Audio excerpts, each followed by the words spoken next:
கடவுளின் சித்தத்தை அறிந்து கொள்ளும் சக்தியை அவனிடம் உள்ளார்ந்து தொடர்பு கொள்வதன் மூலம் அறிந்து கொள்ள முடியும். மகாத்மா காந்தி.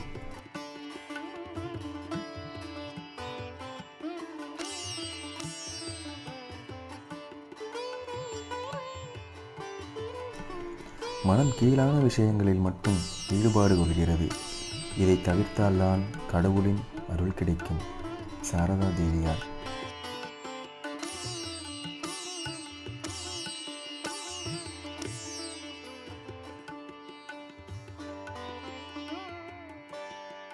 கடவுளை சரணடைந்தவனுக்கு வாழ்வில் தளர்ச்சியே உண்டாவதில்லை. கடவுளை பற்றிய உண்மையை உணர்ந்தவன் மகிழ்ச்சியில் திளைப்பான்.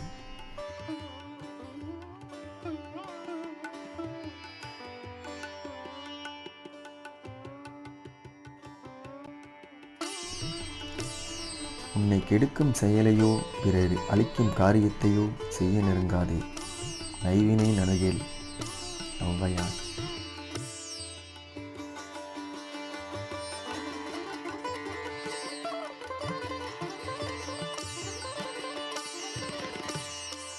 ஒருவன் அதிகாரத்தில் இருக்கும்போது தன் கீழ் இருப்பவனை மன்னித்து விடுகின்றவன் இறைவனுக்கு மிகவும் அருகே இருப்பான்.